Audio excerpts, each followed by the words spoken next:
John Brown's a very unique figure in American history. He's from upstate New York. In fact, if you're driving to races in Lake Placid, you'll go by his homestead.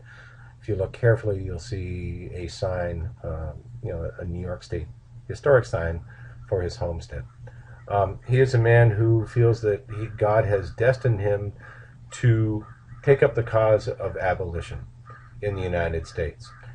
He is sure of this, and he and his sons travel across the nation, first to Kansas in the Potawatomi raids, and it's a bloody massacre that he feels that God has preordained him to execute in more than one way of the use of that word.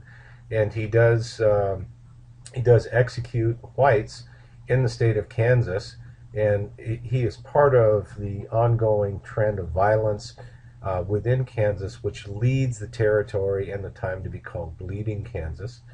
He eventually comes back to the east and organizes a raid on Harper's Ferry, Virginia, which is a military arsenal. And what his plan is overall is to break into this arsenal, take the arms, arm the slaves, and then with arms, meaning guns, etc., and black powder and all that, that slaves will rise up and against their owners, and slavery will, by effect, be abolished. An important figure of the time is also Harriet Beecher Stowe.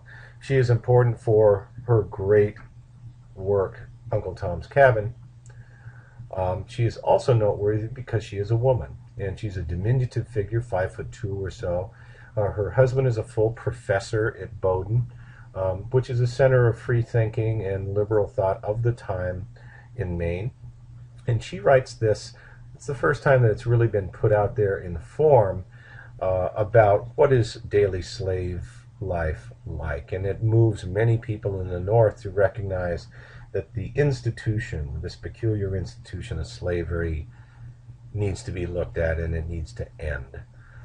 Of her, Lincoln said as she visited the White House, "So you are the little woman who wrote the book that started this great war." So Harriet Beecher Stowe figures prominently into this discussion.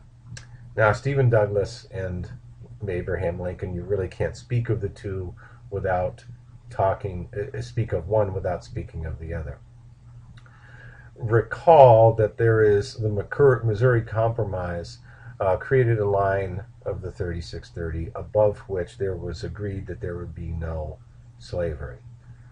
Now, subsequent to the Mexican War, there was the Gadsden Purchase of 1853. The reason for the Gadsden Purchase is almost solely so that there can be located a transcontinental railroad in the South. In the person who in the administration and on the Senate floor who was driving this is Jefferson Davis. It is not only the person, but he is instrumental in this.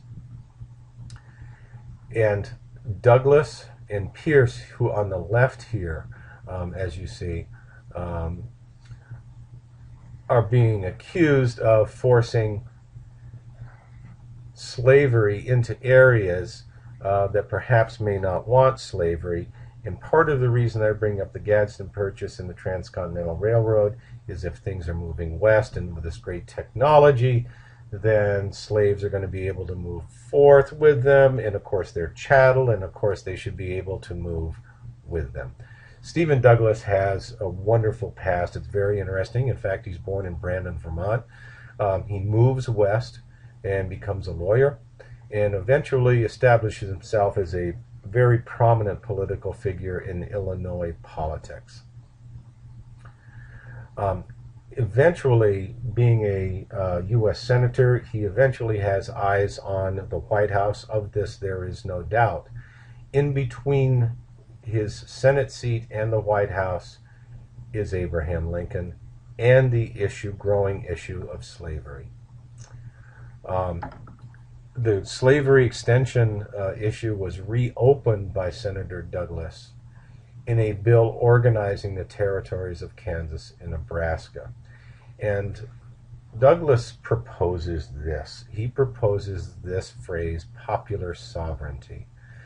And by doing so, he says, one, that in any territory that the people there should be able to dictate or vote or in some way determine how they want to deal with slavery. However, this bill effectively repealed the Missouri Compromise of 1820. So, this act establishes the doctrine of congressional non-intervention in the territories. Wrap your head around this. It means we're going to give up as Congress because we now say it's popular sovereignty. And this bill passed in 1854. Douglas, his motives for sponsoring this? Well, to be honest with you, I think he does believe in self-government. I think that he also has politics in mind. Of this there is no doubt, and he wants to court Southerners for his presidential ambitions.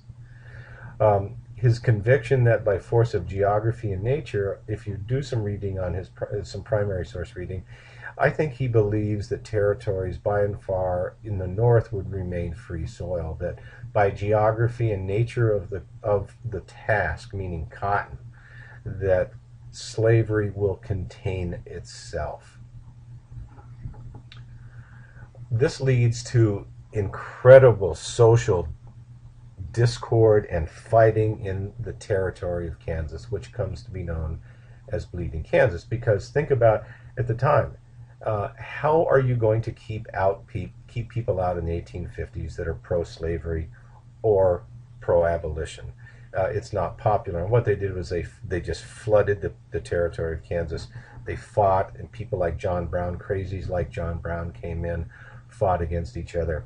Now, I'm going to simplify this. The issues of the constitutions of the Kansas territory to become a state.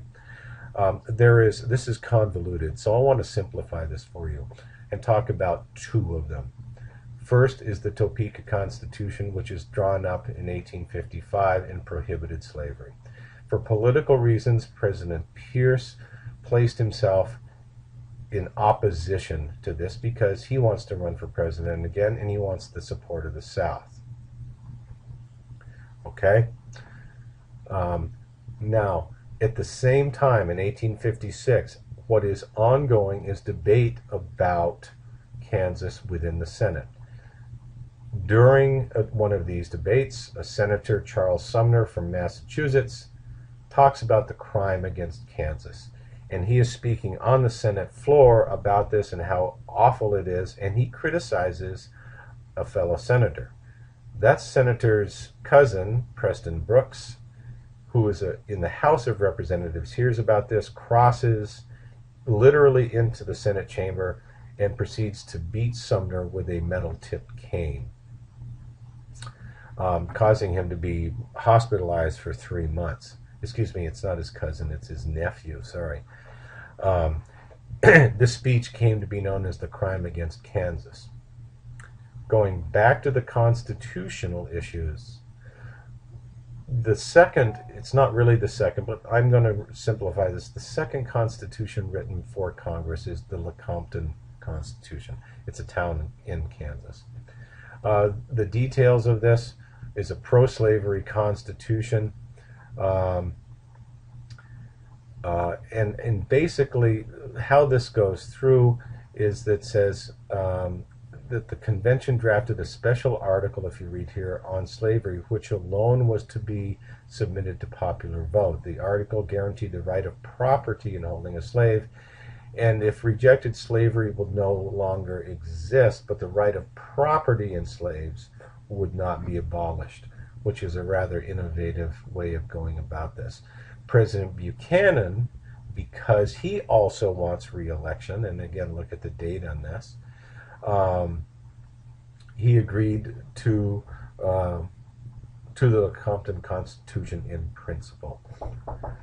This caused Douglas to denounce both the Lecompton Constitution and Buchanan in Congress, and however, the Senate voted to admit Kansas with the Constitution in 1858.